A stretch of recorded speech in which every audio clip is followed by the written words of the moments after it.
untuk bangkit berdiri dan menghormati pembacaan firman Tuhan pada saat pagi ini. Ya, kita membaca bersama-sama kitab ini, Filipi pasalnya yang kedua ayatnya ke-8. Kita hitung 1 sampai 100.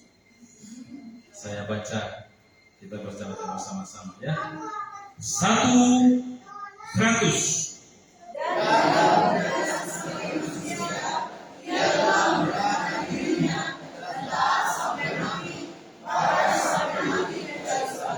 Puji Tuhan, silakan duduk. Bapak Ibu Saudara, hari ini kita belajar tentang satu tema, yaitu taat sampai mati. Sama-sama kita katakan. Betul, mau taat sampai mati? Sebelah kiri kanan, betul nggak mau taat sampai mati? Saya sampaikan.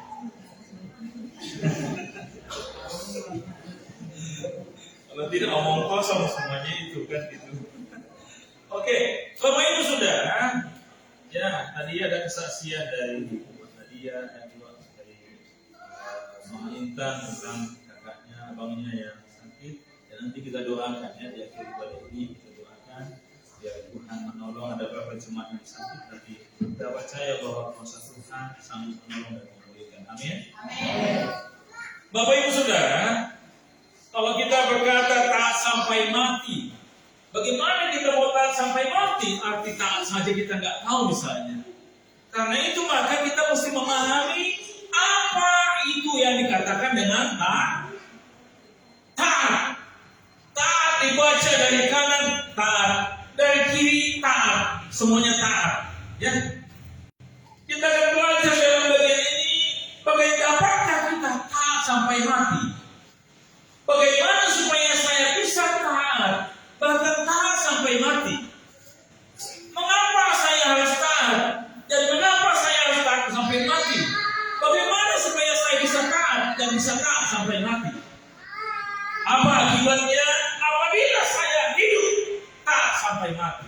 Bapak Ibu Saudara, yang saya kasih dalam Tuhan, kita akan belajar dalam bagian ini dan melihat salah satu karakter Kristus yang bernama yaitu kata taat. Bapak Ibu Saudara, nanti sampai bulan November kita akan bicara tentang karakter Kristus. Nah, Bapak Ibu Saudara, dalam kamus besar bahasa Indonesia, kata taat mempunyai arti yaitu senantiasa tunduk, patuh kepada Tuhan atau kepada pemerintah, tidak berlaku curang, setia, saling, kuat beribadah.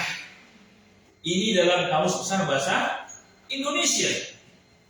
Bapak Ibu Saudara, ada yang menambahkan ada satu kata lagi yang ditambahkan oleh orang yang berkata bahwa itu sama dengan tunduk menyembah sampai kepala sampai ke lantai. Itu arti kata taat. Bapak Ibu Saudara, ini kata taat dalam terjemahan kamus bahasa Indonesia. Kalau dalam kamus bahasa Ibrani, kata taat yang punya kata sama, bukan sema. Sema itu mendengar ya, dengarkanlah. Ini ada STT sema. Ini sama, artinya mendengarkan dengan baik. Nggak ada yang terlewatkan. Lalu mematuhi dengan baik, nggak ada yang diabaikan. Menyimak dengan baik, nggak ada yang terlewatkan. Dan memperhatikan dengan baik, nggak ada yang terlewatkan. Ini kata taat dalam bahasa Ibrani itu sama. Bapak Ibu Saudara, kalau dalam teks Alkitab yang kita pelajari pada saat ini, kata Yunani yang digunakan yaitu hupekos, artinya bahwa mendengarkan dengan penuh perhatian.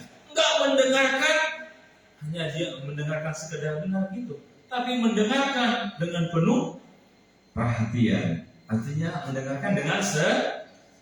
Coba Bapak Ibu ekspresikan diri kita. Mendengarkan dengan serius. Bagaimana? Coba ekspresikan. 1, 2, 3. Jangan lihat ke samping, lihat ke saya. mendengarkan dengan serius. Sekilas sampai lipat tangan. Mendengarkan dengan serius. Tapi saudara yang saya kasih dalam Tuhan Yesus, kita akan belajar dalam bagian ini. Mendengarkan dengan penuh perhatian, patuh, taat. Dan sangat luar biasa dalam teks ini, sebetulnya ini doktrin tentang bagaimana Kristus turun ke dunia, melepaskan semua atribut atau kemahakuasaannya dan mencari manusia. Dan ada catatan yang sangat manis di sini, ada dua kata, merendahkan diri, dilanjut dengan kata taat sampai mati. Ketaatan yang dilakukan Kristus, ketaatan tanpa syarat, ketaatan penuh.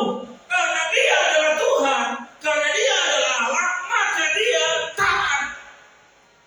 Melaksanakan ini bukan karena sesuatu dorongan yang lain dan sebagainya, tetapi karena Dia ingin taat. Dikatakan taat sampai mati. Ketaatan Kristus, ketaatan penuh, ketaatan sempurna, ketaatan yang dibuktikan. Karena itu maka Kristus bisa taat sampai mati. Ini ketaatan yang serius, Bapak Ibu Saudara. Bukan ketaatan yang main-main, ya. Ketaatan yang sungguh-sungguh. Nah, selanjutnya dikatakan dalam bagian ini, Bapak Ibu Saudara, ketaatan Yesus Kristus ditutup dengan puncak kematiannya di kayu salib. Desember kita merayakan Natal, memperingati Natal bahwa Yesus turun ke dunia. Dia adalah Allah, merendahkan diri. Dan pada saat Paskah kita memperingati tentang bagaimana Dia taat sampai mati. Nggak gampang, Bapak Ibu. Walaupun saya belum pernah ke Israel, tetapi saya membaca semua beberapa buku yang saya coba tentang karya Kristus. Sungguh luar biasa. Ketika Dia sudah akan mati di kayu salib, ketika Dia dihianati oleh muridnya, ketika Dia dihianati oleh orang yang sangat dipercayanya, yaitu Yudas, ketika Dia disidang, lalu orang lain sepertinya cuci tangan ketika orang lain mencoba mencambuknya, menganiayanya, bahkan sampai Dia sampai di kayu salib. Itu bukan pergumulan yang gampang. Sehari semalam disidang, mengalami pergumulan luar biasa, dipukul, diludahi, ditendang. Dia adalah Allah, tetapi Dia mesti melakukan itu. Karena apa? Karena dengan jalan ketaatannya itu, maka karya penebusan keselamatan bisa terjadi. Alkitab berkata bahwa tidak ada pengampunan tanpa penumpahan darah. Dan kita ditebus dengan darah Kristus ketika kita masih berdosa. Bapak Ibu Saudara, ini poin penting. Ya, sangat luar biasa. Ketaatan Yesus Kristus dibayar mahal untuk upaya darahnya yang mahal. Dan oleh ketaatannya Tuhan Yesus mati di kayu salib. Nah, Bapak Ibu Saudara, sekali saya bacakan. Dalam keadaan sebagai manusia, Ia telah merendahkan dirinya dan taat bahkan sampai mati di kayu salib. Kayu salib bukanlah sebuah yang luar biasa pada masa itu. Kenapa? Karena pada masa itu kayu salib digunakan untuk menghukum penjahat. Kayu salib digunakan untuk menghukum orang-orang yang kelas kakap. Kayu salib adalah sebuah penghinaan pada saat itu. Kalau saat ini Bapak Ibu suka nggak pakai kayu salib? Enak kan kita pakai kayu salib, di kalung dan sebagainya. Tetapi pada masa itu kayu salib bukanlah sebuah simbol yang luar biasa, tetapi kayu salib adalah simbol yang mempermalukan. Karena itu Bapak Ibu, kematian Kristus di kayu salib adalah kematian sebetulnya ingin mempermalukan. Setan memakai orang-orang yang tidak mengenal Tuhan untuk menghukum Tuhan Yesus. Tapi memang jalan itulah Yesus Kristus harus menebus dosa manusia dengan cara yang demikian. Bapak Ibu Saudara, ketaatan Kristus sungguh luar biasa, menjadi model bagi orang yang ada pada saat ini. Karena itu dikatakan luar biasanya ayat 9. Itulah sebabnya sangat Allah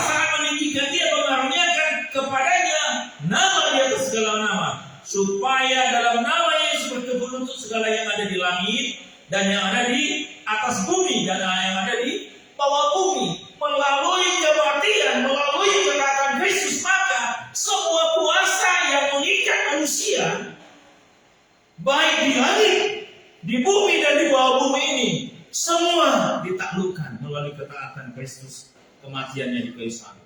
Luar biasa saya pikir. Dan ayat 11, sama-sama kita baca. 1, 2, 3.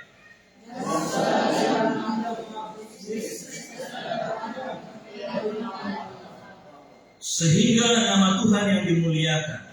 Kemuliaan hanya bagi Yesus yang telah taat sampai mati.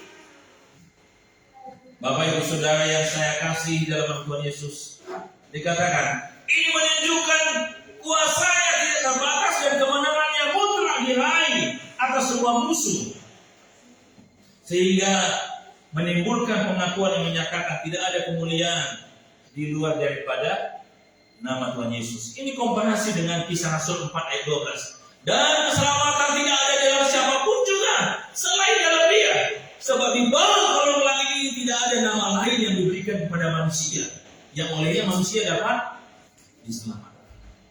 Artinya semua kuasa itu dalam genggaman Tuhan, melalui kematiannya, melalui ketaatannya, sampai mati dengan cara yang paling hidup. Bapak Ibu Saudara yang saya kasih dalam Tuhan Yesus, ini mesti menjadi landasan pesan daripada firman Allah ke jemaat orang-orang percaya ada di Kolose yang pada saat itu menghadapi berbagai tantangan. Salah satu pengajaran yang muncul adalah pengajaran yang kuat tentang filsafat Stoa. Filsafat Stoa salah satu poinnya adalah ajaran ini mengajarkan tentang kita menaklukkan segala sesuatu dengan logika. Logika kita ini adalah Tuhan kita. Jadi kita nggak perlu Yesus. Kenapa? Karena saya punya pikiran, maka saya punya Tuhan. Jadi kalau saya nggak punya pikiran, saya nggak punya Tuhan. Karena saya punya pikiran, maka Tuhan itu adalah pikiran saya.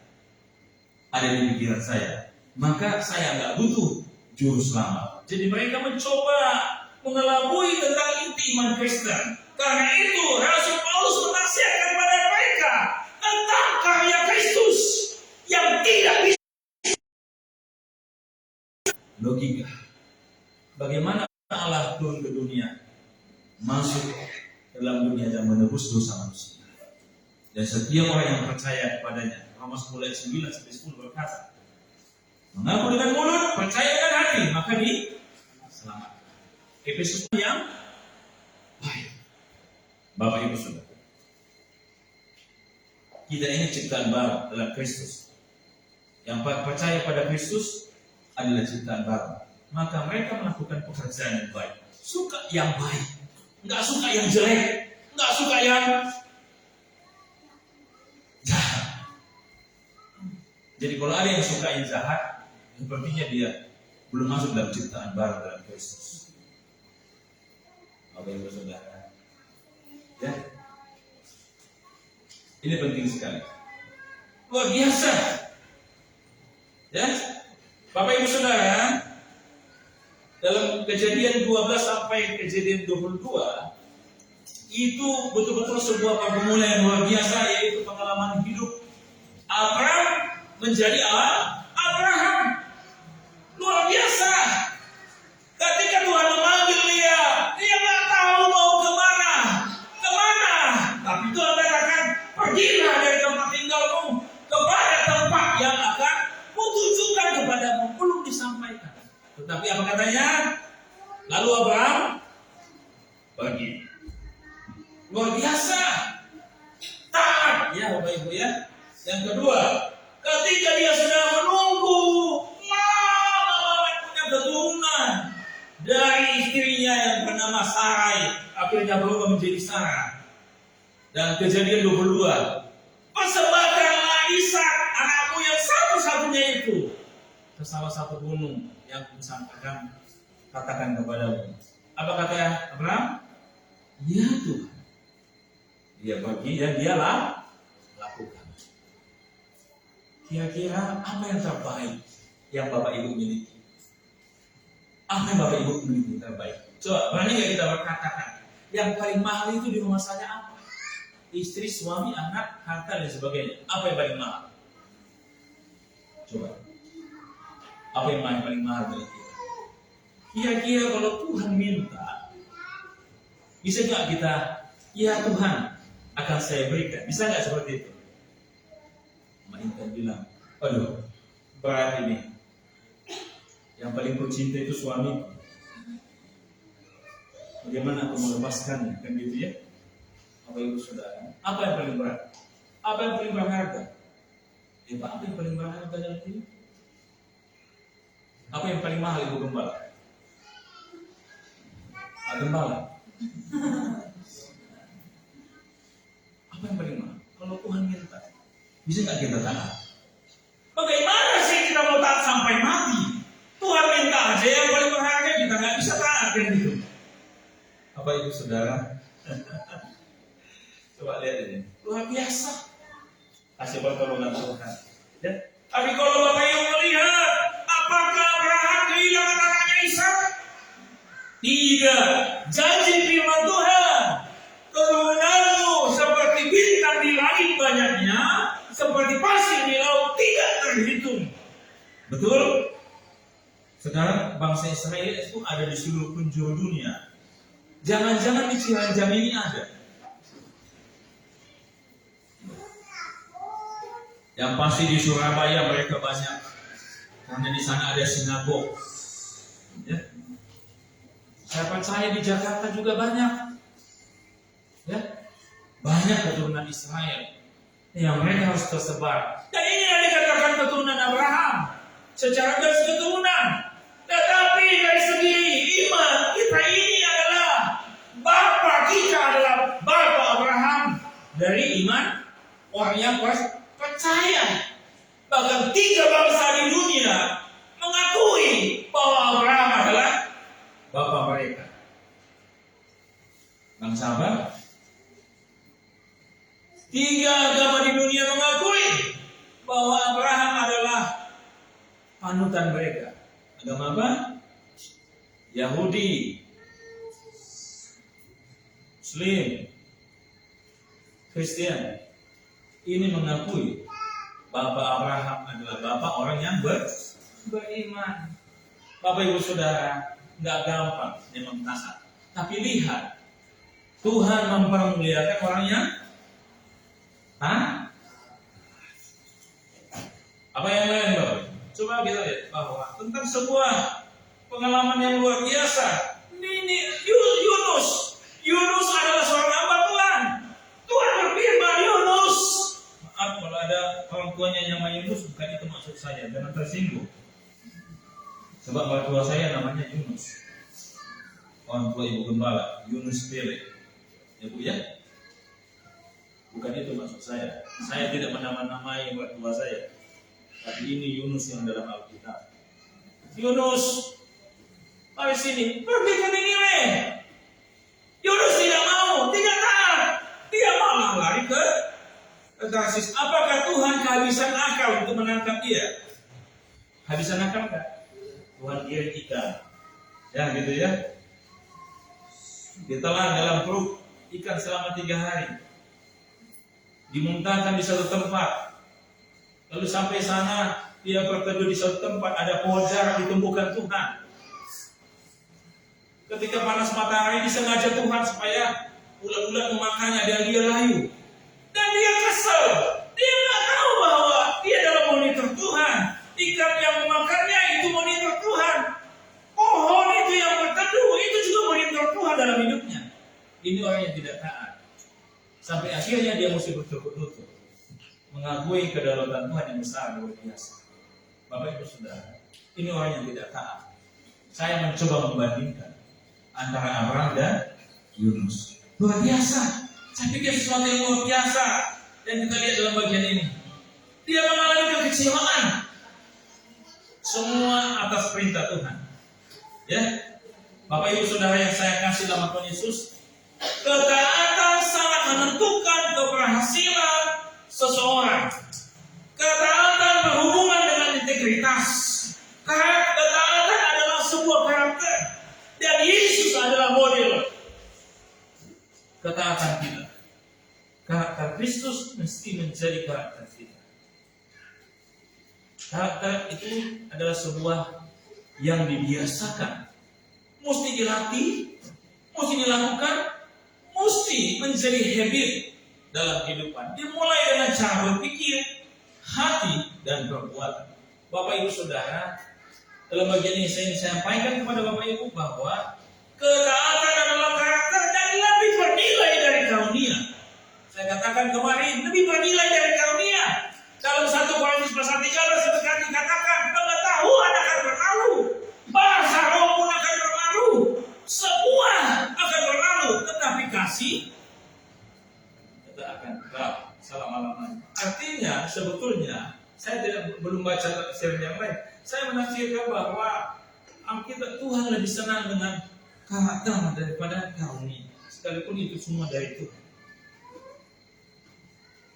Maka Tuhan katakan, ada hamba Tuhan berkata, bukankah kami sudah melakukan mujizat demi nama-Mu? Janganlah membuat kejahatan. Itu karunia, itu tidak perlu berkaitan, karena karakter itu lebih penting. Bapak Ibu Saudara, ini penting sekali pada kita. Ya, ketaatan akan membuat kita menerima berkat dari janji Tuhan. Tuhan Yesus menyertai berkati orang yang taat kepada firman-Nya. Taat membaca firman Allah, melakukan firman Allah, taat melayani, taat beribadah, taat berdoa. Bapak Ibu Saudara, sesuatu yang dilakukan berdasarkan ketaatan, maka kita akan melakukannya dengan maksimal dan benar. Ada orang yang ingin tampil, melayani, ada orang yang ingin beribadah, tapi kalau tidak didasarkan kepada taat karena hormat dan takut akan Tuhan, dia sebenarnya sudah seperti kuburan yang dilabung putih, seperti orang Parisi. Kelihatannya rapi, tetapi dalamnya penuh tulang belulang dan busuk. Dan cepat atau lambat itu akan tercium. Bapak Ibu Saudara, ini penting sekali. Dan orang yang bukan taat kepada Tuhan, tetapi dia ingin mencari kepuasan untuk dirinya sendiri. Bapak Ibu Saudara yang saya kasih sama Tuhan Yesus, coba kita lihat sebuah ilustrasi. Lihat bangsa Israel ketika berangkat dari tanah Mesir menuju tanah Kanaan, ketika mereka melihat ada lautan yang mesti mereka seberangi, mereka mengeluh. Padahal Tuhan sudah katakan akan Tuhan nyatakan pertolongannya, dan Tuhan menyatakan kuasanya, mereka melewati laut itu. Di tengah perjalanan mereka bersungut-sungut kepada hamba Tuhan. Padahal Tuhan sudah janjikan akan Tuhan penuhi kebutuhan mereka. Bersungut-sungut, Musa, lebih baik kami tinggal di Mesir dan kami bisa makan roti. Kami kenyang, kami tidak capek. Lalu apa yang terjadi? Musa datang kepada Tuhan, Tuhan berikanlah makanan. Dan Tuhan berikan apa? Mana dari surga, roti dari surga. Itu gak sebanding dengan roti di supermarket. Betul? Betul kan? Apa itu? Pernah gak kita beli roti di supermarket? Roti apa yang paling enak?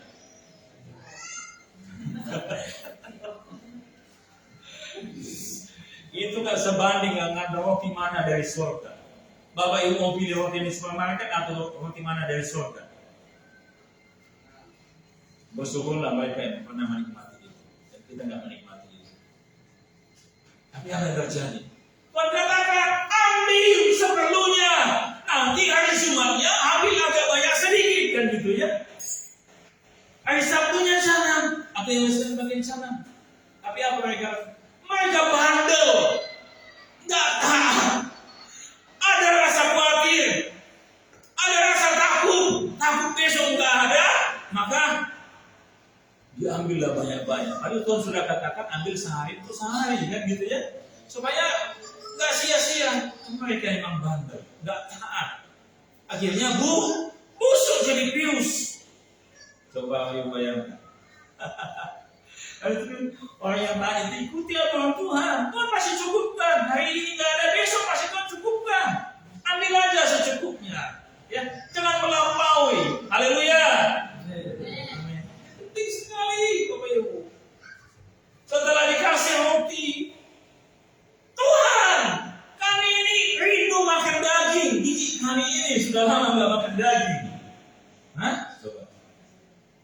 Pengiriman apa?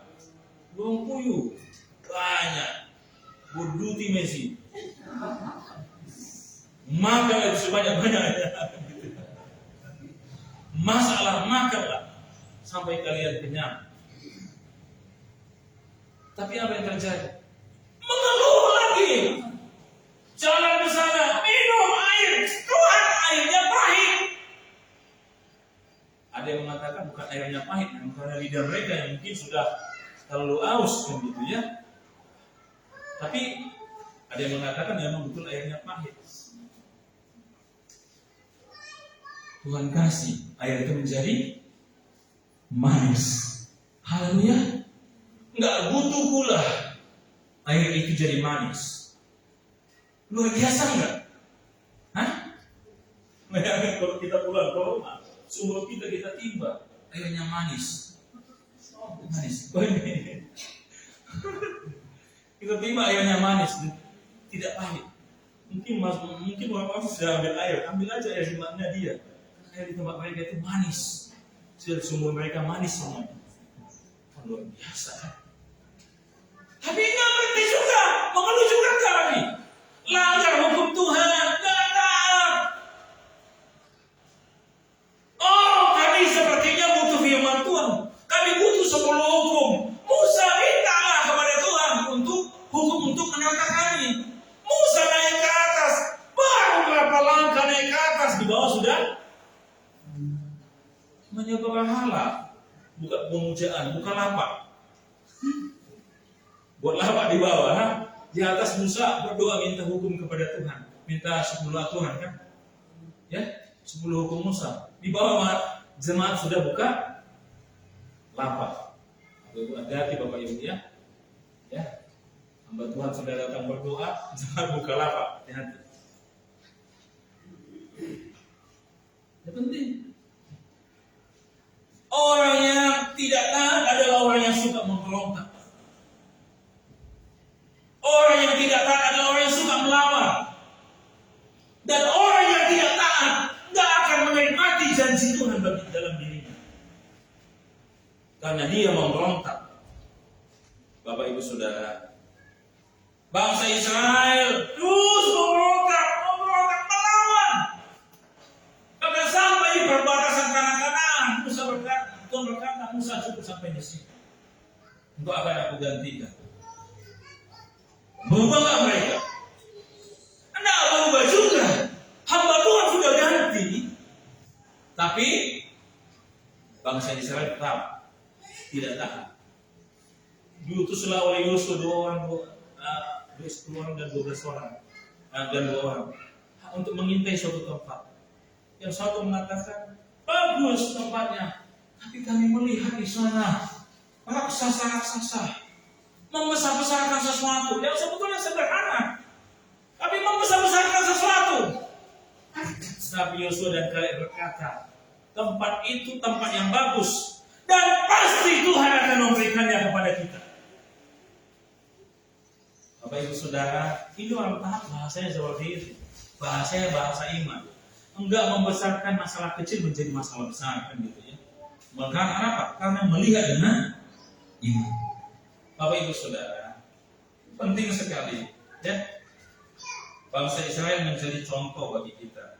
Bagaimana mereka tidak taat. Ya. Musa baru naik ke Gunung Sinai menghadap Tuhan meminta hukum Tuhan.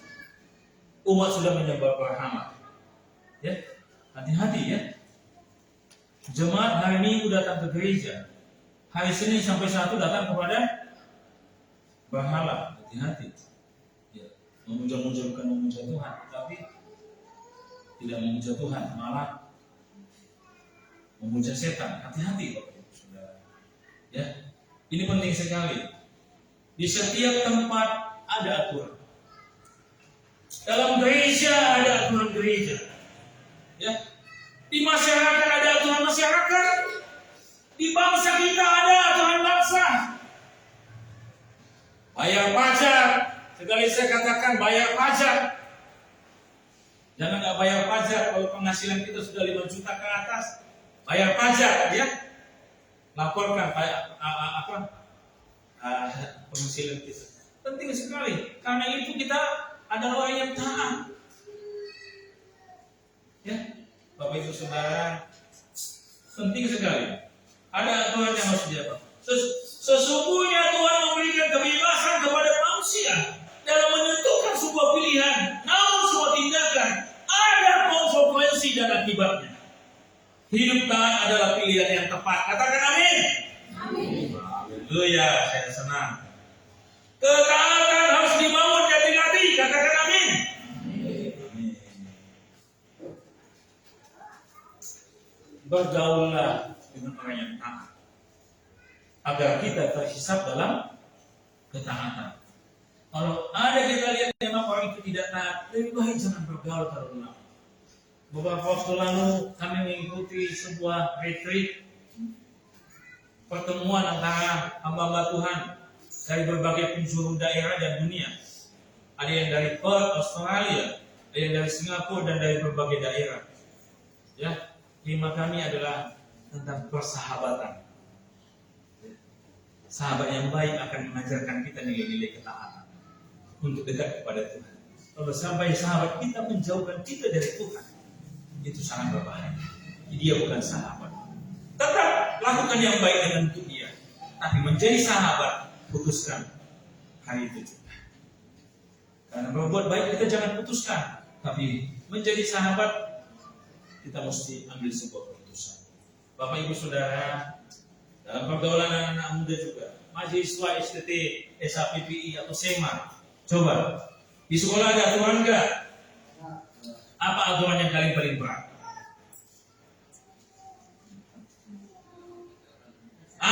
Jangan pacaran sebelum semester. Nah, kalau SEMA sebelum tamat sekolah, betul nggak? Mana nggak SEMA? Ya, kalau belum tamat belum boleh kan? Tapi lihat, Alkitab juga mengajarkan sistem dalam penafsiran kan? Amati, lihat, periksa. Oh ini Tuhan, sepertinya ini adalah orang yang saya gumuli. Gak apa-apa, doakan. Tunggu keputusannya hanya yaitu pada semester 6. Kau sudah ada belum?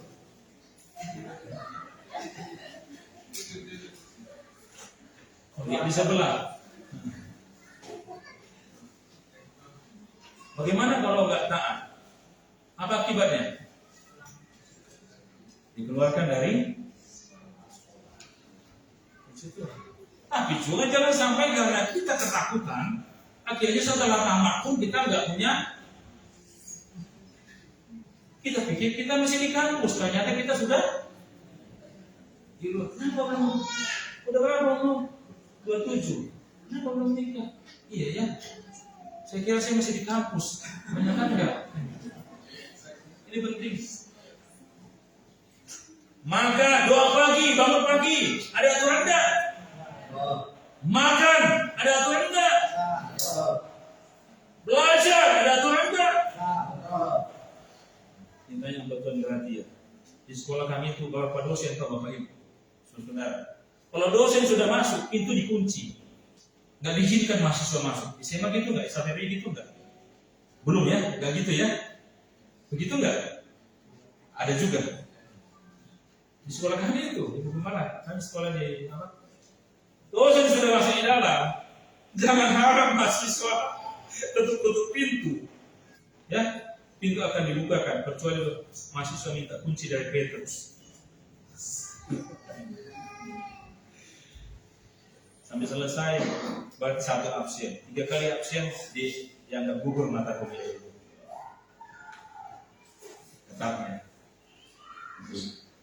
Kebetulan dulu ada di sekolah itu saya yang tukang pukul lonceng. Jam 3 pukul lonceng. 3 subuh. Jam 5 pukul lonceng. Jam 3 ngapain? Membangunkan yang masak.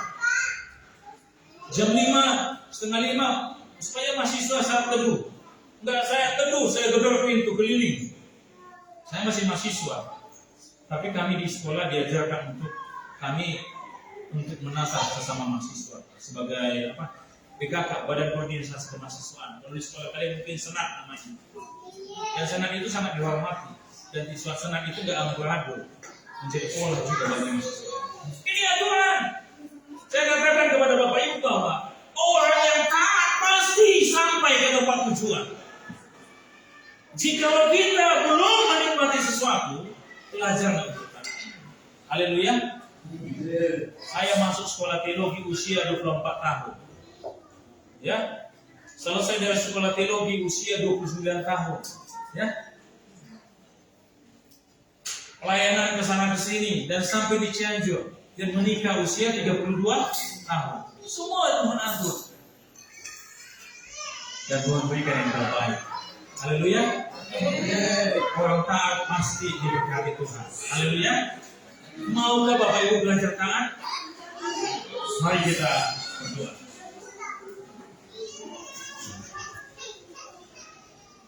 Kita naikkan suatu pujian kepada Tuhan.